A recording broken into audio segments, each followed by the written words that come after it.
So you've just beaten the campaign or leveled to 50 on a new character, and you're sitting around wondering what you're supposed to do now. I'm going to tell you what content you should do, what order, and why it's beneficial to you. And I'll make you a deal. When you watch through to the end of the video, if you feel like I didn't provide helpful and accurate information, I want you to downvote the video and tell me why you didn't like it in the comments. But if I did help you, or you found the information to be good and accurate, then hit that like button and tell me the specifics of what was helpful. Now to get started, we'll assume that you're level 50. If you're not, take some time to finish all of your strongholds and whatever easy renown you come across. At level 50, you're going to want to complete the Capstone dungeon, Cathedral of Light. This is going to allow you to get into World Tier 3. Here's the location on the map. It's right inside Kyovashad. Once we're in World Tier 3, we're going to be able to start doing Helltides for easy legendaries. Helltides occur regularly and you can track them at helltides.com. Not affiliated. The website will also show event locations and mystery chest spawns. You'll want to do events on repeat to collect cinders and avoid deaths. If you die, you lose half your cinders, so be careful. Bonus tip, if you see fire raining down into puddles, first off, avoid these. They hurt. Second, this means a special elite mob is going to spawn nearby soon. They don't seem to drop a lot, but I kill them when I see them. If you don't see it, that just means it spawned at a nearby player. Bonus tip. If you see an assassin mob that looks like a thrift store scyther, avoid it completely unless you have a lot of survivability and a lot of single target damage. It's typically not worth the time it takes to kill it. Once you have 250 cinders, you're going to want to go to one of the mystery chests and open it. These chests can give several legendaries every time you open them, not to mention elixirs. And another huge tip you may not know, if you get a sacred item drop that has over 700 item power, this can be upgraded to 725. Once you hit 725, you go to the next range of stats. This means you're likely going to get way more of whatever's on that item. This can be a massive power boost early on, so keep your eyes peeled for that. You may also notice Tree of Whisper objectives on your map like this. We're going to ignore these unless we can complete them while we're doing other content. Each objective will reward a certain number of points out of 10 towards the completion. Here's where you can turn in your Tree of Whispers if you complete them. You'll be given a selection of 3 different item categories, and based on the one you choose, you'll get a cache containing certain items. Make sure if you see orange text, you choose these. Otherwise, just pick whatever item type you need the most. Items inside are not guaranteed to be that type though, so cross your fingers. You can also start doing nightmare dungeons to level up your character and your glyphs, which we can access using sigils. Sigils drop from the Tree of Whispers cache, as well as from the nightmare dungeons themselves. We'll also be able to salvage and craft sigils after we clear a tier 3 nightmare dungeon. Can we just take a moment to appreciate how cool this looks? They need to put that skin in the shop. Nightmare dungeons have modifiers that affect the difficulty. If you want to see these modifiers, you can look at the sigil before you use it. Choose wisely based on your or your party's needs. Nightmare dungeons offer good loot and XP, but our priority from 50 to 75 should be completing all of our renown. We'll need to have this done so that we get our bonus Paragon points. After level 75, we'll no longer be getting full XP from overworld monsters. This is because enemies will be below our level. By the way, make sure you kill any world bosses you see. This is another timer we can track on helltides.com.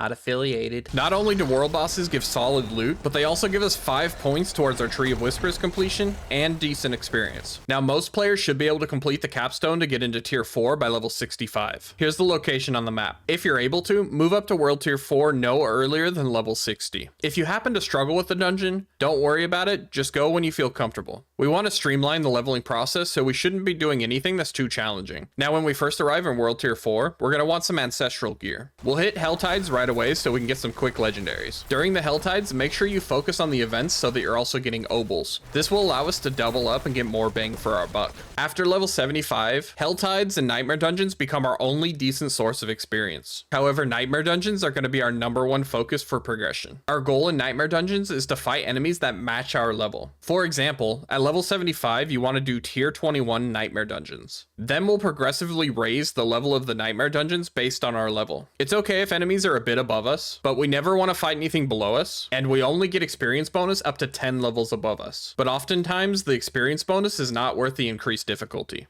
Nightmare Dungeons are not just a good source of experience, they also allow us to level up our glyphs for power and give great loot. You want to focus on leveling all of your glyphs to 15 first, because at level 15, the range of glyphs increases to allow for easier bonus acquisition. Then once they're all level 15, we can max them out one by one. Typically, exploit is the first glyph you want to max because you use it in basically every build. Here's a tier list of the best dungeons to run. I'll drop this list in the resources channel on my Discord for you guys. Now there's one major piece of content left to talk about. After you finish the seasonal quest line, you can kill Varshan. You'll need to craft an invoker of Varshan at Corman's workbench. Then take it to the Revening Pit, which is located here. You'll want to kill Varshan on each difficulty and craft the next invoker that matches that tier. When we kill Varshan on World Tier 4, we get guaranteed 800 item power gear, which is insane. You can also kill the elite mobs in the pit and relog on repeat. This will be a great way to get the heart gems you need, especially those elusive wrathful heart gems, which are the colorless ones. Besides completing the occasional tree of whispers as you're doing other things, the only other endgame activity is PvP. If you enjoy it or just want to collect the cosmetics, then go for it. But I think that's about it for endgame content. This is all you need to get on the right track to hit level 100 as easily as possible. But don't forget, have fun, and don't worry too much about being perfectly optimal. Just having a general guideline in mind will help immensely. Now don't forget the beginning of the video. If this information was helpful to you, drop me a like and comment below. If not, downvote the video and let me know why. And if you happen to be playing Druid, why don't you check out one of my build guides? I've got something for everyone. With that, I'll see you cuties in the Discord.